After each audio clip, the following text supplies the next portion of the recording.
Welcome to the Louchen Bros podcast. This show is hosted by Brian Louchen and Gavin Louchen, and we are bros who talk about nerd stuff. So today's topic we're going to get into is Happy Gilmore 2. It's 2 because it's a sequel. Yay. The first one was done in 96, and it's literally almost 30 years later. It's 2025 when it was done. So just a quick kind of summary of what it was is a hockey player, was terrible at skating, couldn't skate, turns pro golfer, has success. All right, and then basically it carries over into the second one where we're dealing with he is continuous success, gets married, girl is dreams, kids, the whole shebang, and he ends up killing his wife, playing golf, ironically. And then, you know, obviously you kind of, you know, fall apart terribly, and so then it's just him and his 5 kids, and they're just, you know, growing up. The kids are basically all adults. I think his daughter's probably at least a teenager. I think he said 16 or something like that. She's the youngest of the group, so and she wants to go off to dancing school, some sort, and at that point, he needs money because stuff ain't cheap, and so he goes back into golf again. So that's about it in a nutshell, if you ask me. I mean, so I think, you know, getting into the story, I love this movie conceptually. There's stuff I didn't love, but overall, I think it was a really good movie. It was a good plot. It was a good follow-up. And I actually think that is really hard to do with an extended period of time. Like, I think Stranger Things, not to really go back to stuff, but Stranger Things missed out because they did the episodes and the seasons too much later. So once you lose that hype, once you lose that role, I think you're kind of just losing steam, right? You're losing that head of steam. And by continuing to do that, you keep it going. Well, this didn't have it. 30 years later doesn't do that. But I actually think they picked up pretty well where they left off and did about as good as a sequel as you can. Yeah, I agree. As you said, not all sequels, Kev, hit the mark, right? I mean, Empire Strikes Back is a huge one for its time, of course, with Star Wars. And you also have Lord of the Rings series, Back to the Future. A lot of these did very well, and I think waiting as long as it did, I feel some movies, it hurts, but in this case, it didn't. It actually kind of, the hype was building, and people are like, we want to see it, we want to see it, we want to see it, and I agree. I think the story was very believable, you know, him killing his wife, and then, I mean, in today's day and age, you know, starting an OnlyFans is not going to work for everybody, so shouldn't work for most. Having him go back to golf, which he knows and made money doing, that is, you know, what he wanted to put his daughter through, basically dance college, you know, overseas, basically. Yeah, I mean, tragedy sucks, but everybody goes through it, and to see that, we've seen his characters, Adam Sandler's characters in other movies do it, and, you know, so that's not an unfamiliar arc for him, but just his portrayal of his actual character, Happy Gilmore, was really spot on, and it was actually really good to see. I grew up when Adam Sandler started getting really popular with movies, as did you, and I loved it, and then he tailed off pretty hard for me. It wasn't just his comedy, it was just his overall movies and interest. And that's fine. I get it. You changing things, but like this is one of the few ones that ever since those first 5 to 10 years of his movie making, this has kind of drawn me back to him a little bit more. I hope he like. I know a lot of people like was it Grown Ups 1 and 2 that he did? I don't know, Kevin. I haven't even seen Little Nicky. So. Yeah, so I think it's one of those things where I hope he comes back to doing things that I like more again. That would make me much happier.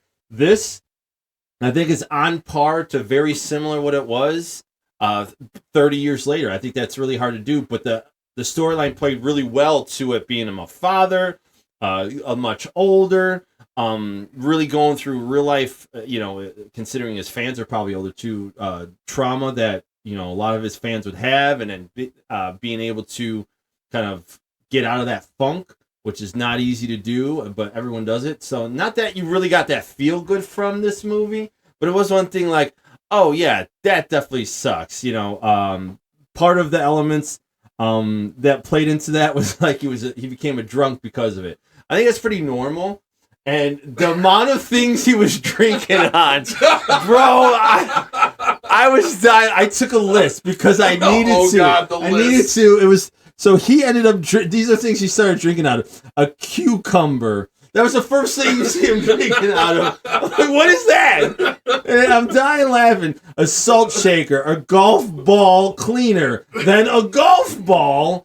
Then binoculars, a trophy, a TV remote, a cuckoo clock, electric toothbrush, a cell phone, and a golf club that I can recall. I mean, it was. I think out of all of them, if you circle back to the moment where he started getting back into golf, he's doing successful. He kind of picking himself up. And it was that Mother's Day where he started remembering that, this is he killed his wife. And he started getting those feels. He started, kind of that roller coaster. He went back down and he's sitting in the bathroom looking at a picture of his photo of his wife. And I'm like, man, that you could feel that. And I did not expect him to drink out of it. I was dying laughing. I'm like, that's like back to Adam Sandler comedy to me, and it's stupid, it's jockish, it's men's humor at its finest, if you ask me. And I mean, obviously, I'm not being objective here. I'm loving it, and so it was right up my alley.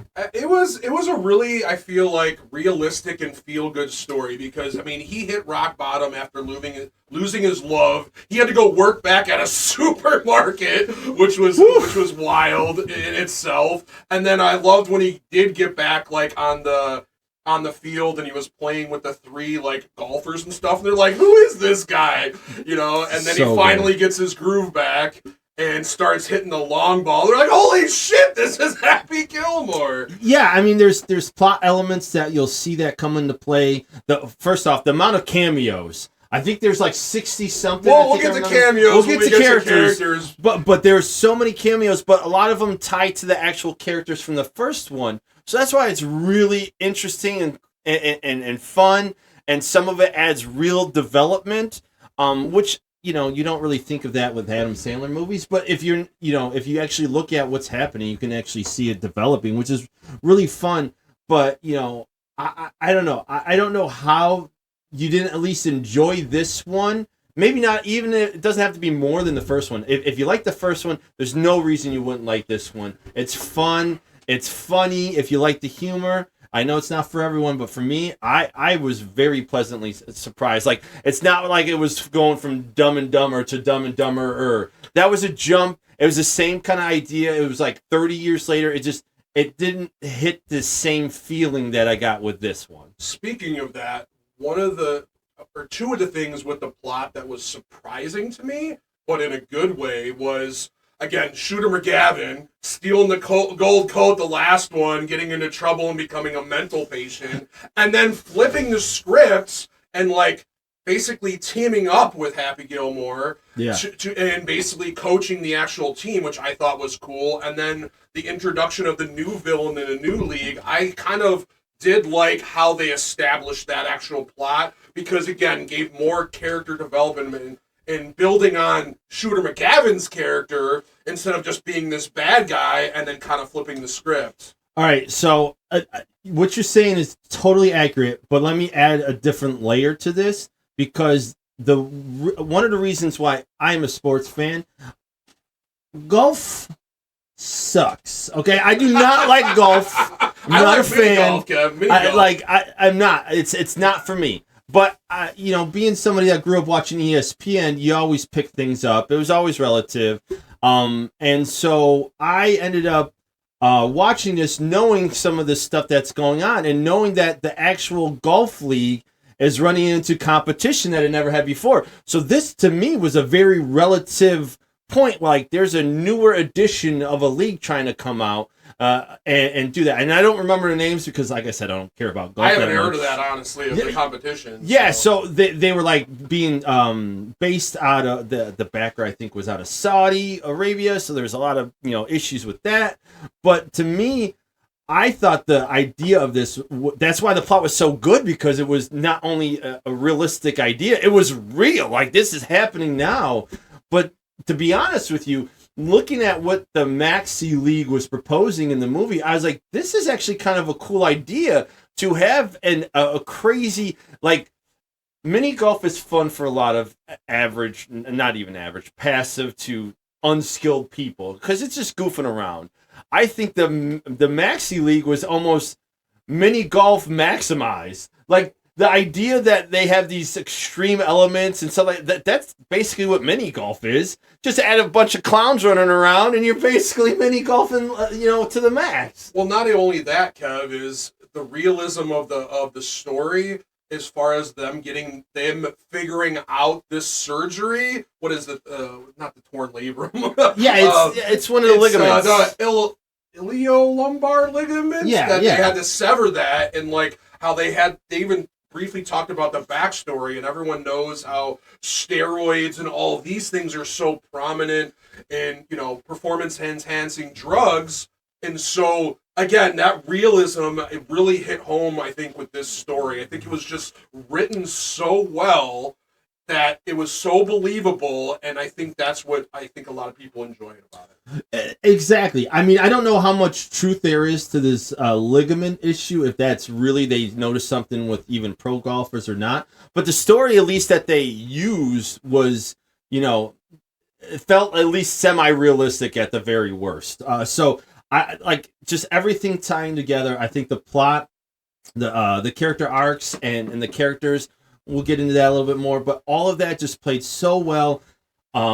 It's so simple and yet so complex. I don't think you would be disappointed, as long as the key being to anything, right? If you're into romantic comedy, it's you don't really go watch sci-fi horror movies. That doesn't match your mold. So if this is a type of thing you're into, I think you would be pleasantly happy with it overall. Yeah, and even if you don't like golf, I think, again, the story is relatable. As I don't. Yeah, exactly. And I enjoyed the first movie very much. And so the second one, again, has another feel-good story. It wasn't about him trying to win his grandma's house back. It was him trying to basically rebuild his life and then put his daughter through dance. Yeah. So I think we're ready to vote on this. Yeah, let's do this. Let's do this.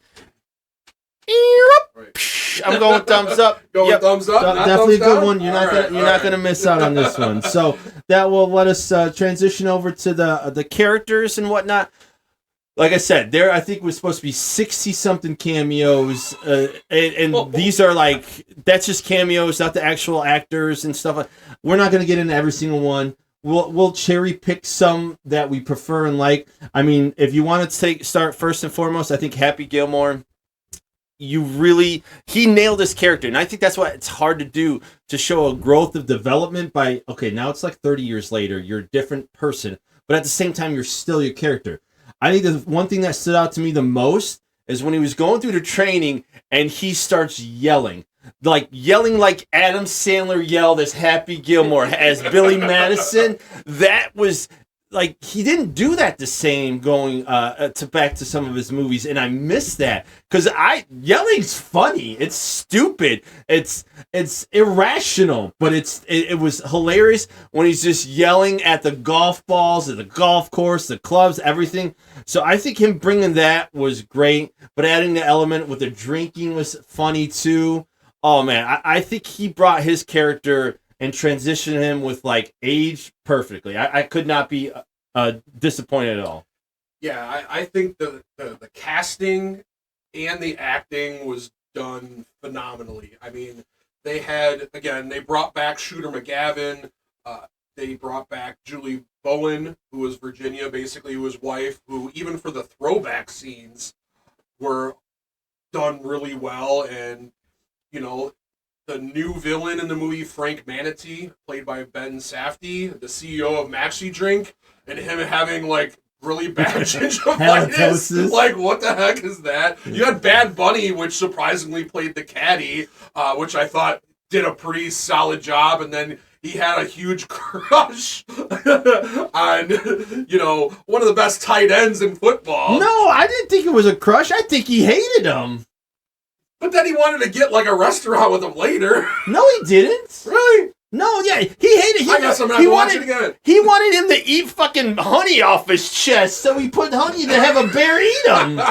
He hated him. Okay. He wanted. Maybe he wanted a love-hate relationship. No, it was just a hate, man. He was pissed at him for making him lose his job. No, I think Bad Bunny's role was great. Obviously the Super Bowl, we're past that at this point. A lot of people had feels about that. I thought Bad Bunny did great in his role. I think he's a likable person from that aspect. I don't know anything else about him because his music genre is not in one of the ones I listen to a lot, but that's not one of them. So, but I had no quarrels with him. I think he did a great job. Shooter McGavin's character, I think he might be on par with Happy Gilmore is my favorite arc of this movie. To see him in the loony bin was hilarious. To see them getting out and then like that one scene when he had no pants on was great. He just stands up. But even then, like he kind of like he even puts his life back together, and he does it in a way where he's almost on par with being buddies with Gilmore. I thought that was I was not upset, and how he in a way even redeemed himself, being able to make the shot and everything. That was like feel good for me. I don't know if there was a bad casting, honestly, Kevin, now that I think about it. They had a lot of cameos in the movie, as we talked about. I mean, they had professional golfers, basketball players, different celebrities, influences. Even Eminem makes a surprise appearance. Haley Joel Osment is his visit. He was great. He was a great, switching sides and everything, which was awesome. You had Lavelle Crawford playing Chubbs' son, which was freaking funny. awesome. Again, like I mentioned, Travis Kelce. They had some wrestlers in there, Kevin. I know. Becky Lynch and one of the best heels in the business, MJF. So, even Post Malone. It's his. I would probably say, I don't, and that's just me being me. I actually like some Post Malone music. I just think he is a nightmare. A PR nightmare. He just. So in the movie Dodgeball, you had the cameo appearance by, I can't even remember the actor's name, but he's hilarious, and he does the movie the show Ozarks. That was so out of character for him. It was perfect. But I think they tried doing a similar thing with this situation, and I didn't love it because of that. He didn't give any personality other than probably played himself. Like, in a way, Eminem showed some personality, but he's always kind of been a little goofy, so that was fun. Sure. But I think even though I loved Happy Gilmore and Shooter McGavin's character and arc, I think out of everybody, my favorite character, and I don't even know him that well as an actual golfer, but John Daly is probably my favorite character, because I don't know him at all, but I've only seen photos of him, and he is like just that dad that just got up and went and played golf, and he was a pro. And then he gets that vibe, and I love that about him. And he only added to the lore in my book of how much of a just kind of nightmare he might be, but at the same time, like, him just fighting on the couch, drinking freaking hand sanitizer. I thought it was hilarious, and just how he was just like Happy Gilmore's like he picked him out of a street like a hobo and just decided to bring him home vibes. And to me, I really liked it. There are definitely a bunch of other pro golfers that were in it. I'm aware of the Scheffler incident, how he got arrested, how they tied the story to him and getting arrested and being in jail and just like watching TV. I thought that was sassy and enjoyable. I loved Adam Sandler's few friends cameos in it, like John Lovitz trying to do that and being interrupted as far as with his golf swing, and then Rob Schneider again. a dwarf riding a tricycle in his imagination. So. That's even crazy because, like, recently they went into how Rob Schneider's not getting any work in Hollywood these days, and it's a lot because of his political views. And to see him actually, Sandler defend, like, look, he's my friend, and I want to, like, there is so much meat sometimes to some of this that we don't even see. To see him just being there for his friend, like the other cast members from SNL, Kevin Nealon was also there. Just these little cameo appearances, I think it was just so hard to hate and be upset with. The amount of pro golfers, Ben Stiller and his character. Oh my God, Hal, the freaking abusive leader for this support group of alcoholics. Like, oh my God, that was. I think you need to start by washing my car, like that. I know what that's like because I got kids. Like, hey, go clean up poop. I don't want to clean up poop. You're indentured servants. No, but there's other moments.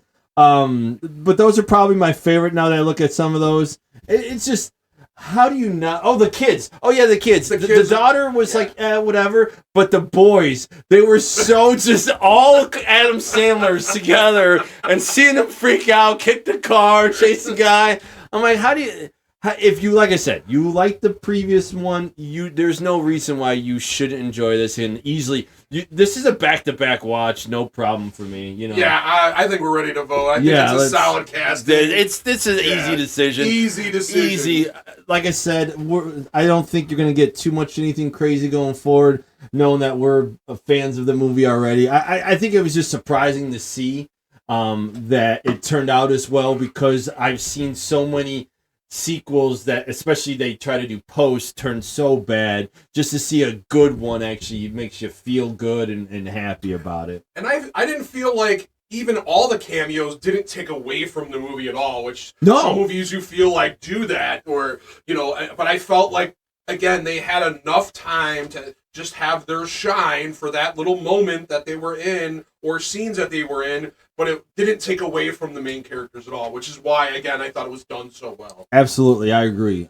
So we'll transition to we'll go Sound of Music. This is the man for me most of the time. I'm excited about this category for this movie, though. The only thing I can definitely think that stood out the greatest part was the flashback. Kind of like they use that certain music and sound, so it gives you that appearance they did in the first one. They did the same thing in the second one, and like that parallel. They did a lot of parallels in this movie, and that parallel to me was great. Outside of that, I can't think of, like, nothing really stood out to like, oh, this is awesome, or oh, this was poo-poo bad. Well, Kevin Louchen, let me re-jog your memory. All right, maybe that's because Happy Gilmore 2 absolutely crushed it with actually insane mix of iconic tracks. Let me break this down, Kevin. It blended like classic rock, R&B, hip-hop, nostalgic oldies, and basically it was familiar and refreshingly unexpected. I mean, they had Leonard Skinner and Kansas to Little John and House of Pain, the Coasters. I mean, it even had some quirky shit that I never even heard of, like pop music and magic, and it just like fit so freaking perfectly, dude. Like, I even discovered a new rhythm and blues group called Average White Band. That's actually the name, Average White Band, who produced the kick-ass track. So it definitely elevated like the scenes and the moments when I did go back and rewatch it. I mean, some of these songs I didn't even know the names of, but then when I mean, they got Yakety Yak. I didn't say I didn't recognize some of the music. It just, like, the music tied to certain scenes didn't stand out dramatically to me. It's really what I'm going for. I'm not saying some of that wasn't great, but like when they do action scenes or like a montage, they have certain songs that will stick out, pop out. The only thing, like I said, the sound with the way the flashback was, that was great, but I'm still meh. Yeah, and that's fine. Like I said, this soundtrack was probably one of the best soundtracks for a movie haven't heard in a long time, which I was very excited when I went back through the list and looked at it. So that you're getting a solid thumbs up. All right, I'm just man. Solid thumbs up for me. I'm gonna have to send you the music soundtrack to re-listen to it, bro. It's not the same for me. Like, the soundtrack is not the movie. They put 2 seconds in a song, but oh, we love this song, and it's like this. I barely even heard it. I sneezed and I missed the song. No, see, that doesn't count. Your ADHD was kicking in, Kevin. No, it wasn't prominent. Like, it's not Kevin. I need, like, if you're hitting a badass jump and you're like, boom, and then that you don't hear anything but the music, and it's like, yeah, awesome, and you hear it and you focus on it, you're like, that stood out, and that song either kicks or it sucks balls, and there's no in between, or I guess there is an in between. Kevin, I didn't even notice it. Doing this. I did not play on my phone like you, bro. Sorry about that. No, but yeah. So with that, obviously, with the sound you want to see with your eyeballs, we go to special effects. I'll let you take this one first.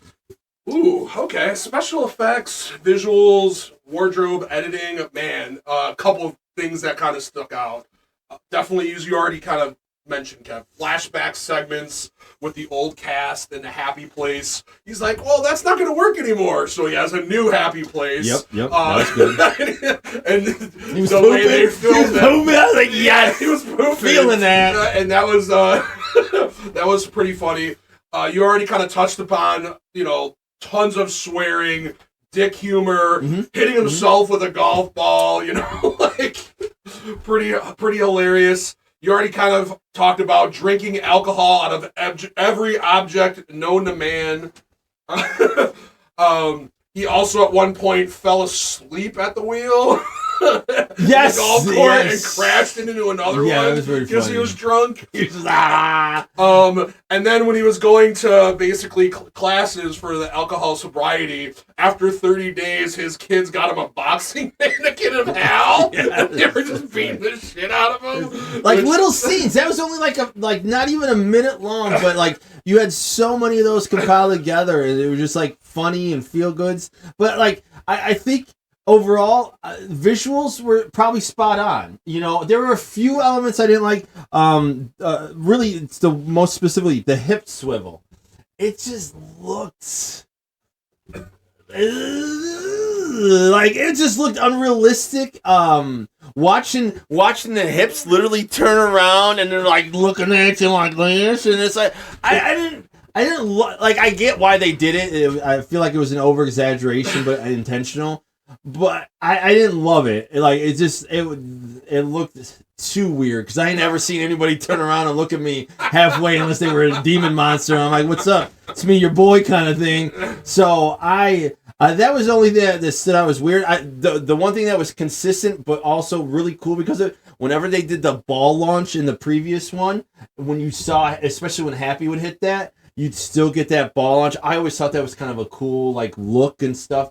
To watch the ball go like that. Speaking of ball, when they had Ben Stiller's face, hey guys, hey Happy, yeah, and his face was on the ball, like that's see that was classic. Like that was Happy Gilmore 1, and they just kind of carry that over. They had refreshing touches. They modernized it with his character, and that just added to the effects of everything going on. He's like, I'm gonna be angry again, and I'm gonna smack the shit out of his ball, and like that's what I loved about it. It was right on par, and they didn't need crazy special effects. They used it when they needed to, and that's also I think when you get too much special effects. You can get a little, you can lose it, but in a movie like this, they didn't need it. So yeah, I think depending on the genre, they use their visual effects very well in the movie. Their editing and their filming, the pacing, everything involved in that. I definitely thought the wardrobe was good and fine as well too. Didn't see any issues about it. Yeah. So if you're ready to vote, yeah. So am I. All right. Yeah. We're going to go thumbs up. So.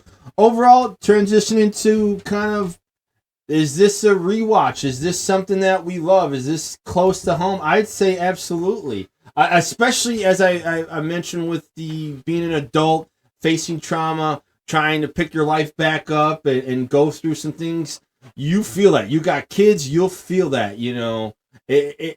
Life can beat you up. It doesn't really, that's what's happening. I never at any point was like overly like sad or depressed or like really felt that. It didn't give that vibe while I was watching it, but you were seeing it happen. You know what I mean? You knew that this guy was going through the ringer mentally and emotionally. I mean, the things he was drinking out of, the amount of drinking he was doing. Like you knew he was going through it, and to get through that, to get out of that, to really focus on, hey, life is better than that. Like, there is a real message there if you really want to dig. You don't really get to that message because it's not a movie meant for that, but it is there. So you can find that if you are looking for it. And to me, that is wholesome and in a terrible world that we live in. But I'm not looking for that message in movies, but it is there because you just watch it and you know what's happening. But overall, this is just a great comedy. I like I said, if you watch one, you're gonna want to watch the other. This is definitely a throwback where we didn't do trilogies left and right. You just have one and then one sequel and then you're done. You know, not too many movies do that anymore. But I think you won't be upset if you watch it a few times. I agree, Kev. I think that it was a very solid movie. You know, even a standalone as a sequel, it could probably stand on its own. Obviously, having to watch the first one, of course, certainly helps. But again, I think it definitely had enough nostalgic in it. Again, the cameos, you could tell they were having a good time. They put a lot of thought and effort, I feel like, into all the like little things for sure. So again, if you're not a fan of like the Three Stooges, dumb slapstick appeal, if you're not one of us, you ain't gonna like it. You may not like it, you know. Again, but if you do enjoy that like stupid energy of like Adam Sandler and his, you know, however many slapstick co-stars, comedy, like classic '90s SNL kind of, like, this is on par. Yeah, it definitely brought me back to my happy place for sure with this movie. So I definitely enjoyed rewatching this again after I went back and watched it. And you know what? I almost feel like this episode isn't even that exciting because we're actually happy with the results. Like, ironically, I feel like when you just have enjoyment, it's so easy to gush over stuff and be happy about stuff, and it's just easier to poo-poo on stuff. So it's like nothing bad to say. It's really, for the most part, a pretty good watch and consistent with what was there before. As you said, it could be a standalone. I'm ready to vote on this. Let's vote on emotional connection rewatchability. Yeah. And then I guess we can go into the overall rating on what we thought overall with the movie we've been kind of touching upon, Kev. I would say definitely for a modern movie, which is rare more these days, production with seasoned shows and platforms to actually get movies and then a good movie, to me is it's happening less and less. So I think this was just great for him, for comedy, for cinema in general, because I miss going to the theaters. You can still go, but you don't like you used to because it's just not the same. And so this would have been great whether you saw it at home or you saw it in a theater. Yeah, I to your point, I just thought of something too, because of the media and how it is now and consumed digitally. I think for Netflix actually supporting it, I think it was a good move on their part, even that I just now like thought about actually, because, you know, Netflix is having a lot of original content. So the fact that they're picking up and partnering and having some of these original movies and stuff like that being picked up, and again, making a sequel from Happy Gilmore, I was very actually happy with them doing that. Yeah, I don't know that I see another one happening. You know, I don't wouldn't think they see need that. to. I don't think there's a need for it. I don't know what you would do. Like I said, a lot of the elements, both for the character arc, his original nemesis, Shooter McGavin, the actual live or the real life golf interactions between PGA and I don't even remember the other one. Like, you could utilize that. Like, it was totally good. I don't think you're gonna do a sequel even with catching, the kind of the steam of the people right now, I don't think a sequel turns out very well. You'd have to have such a good story, and I have a hard time being able to see them create another sequel out of this. I didn't mean they were just creating another sequel from No, I know. So, but I feel like them partnering with Netflix to have their sequel on their platform versus, still think it is valuable with movies being released in the theaters, but I think it's definitely a more selective just because of the time and age we're in. Yeah. I'm sorry. I guess I was in two different spots with you, and No, I knew what it's you were okay. talking about. As far as just, I want movies to be back in cinema like it used to be. It won't. It's also very much more expensive now. But at the same time, we live in a society where readily watching something at home is what, hell, I'm convenient like that. Like, I don't want to go out. Like, I just was out working, come home, take care of the family, the kids. I'm like, I don't want to move anymore. You know what I mean? Like, let's just sit on my butt and relax for the hour before I got to go to bed. No, that's true. And I think, they did a very good job. If you're a fan of Adam Sandler, slapstick comedy, golf, or not a fan of any of those at all, just overall, it was a very solid movie that I would definitely rewatch. Yeah, so, I think that about concludes where we're at. Yeah, I'm definitely going to give that an overall rating of a thumbs up. For sure. And you guys should definitely check it out. So, thank you so much for tuning into this episode. Yeah, was it like and subscribe if we have that on whatever platform? I don't know how this works. Just if you like it, listen. If you don't, who cares? I don't care. Just we appreciate if you support these nerds with subscribing. Comment what you would like to see us potentially do in the future as far as a movie, TV show, video game, anime, or a trending topic. Just let us know. For sure. I like, we did that Go Live thing, and I'm all about trying to broaden my horizon with nerd stuff. Please don't make me watch some dumb stuff, though. I'm not trying to limit, but there's some dumb stuff out there. Like Sharknado. Dude, I will not watch Sharknado. It is dumb. I hate everyone that enjoys it. You all suck. Sharknado is an atrocity to human nature. So that would have to be something like if we get like 1,000 likes on a video. I don't want to hit my head. Dude. Sharknado. I mean, they got this thing on Netflix. It's about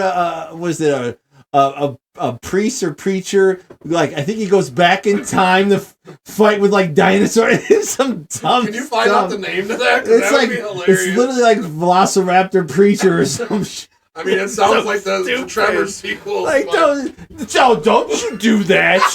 Tremors is a golden gem in my heart. Yes, don't the original, but none of the sequels. But still, the idea of it was really cool. So we're not going to the sequels. But anyways, I think that about does it for us.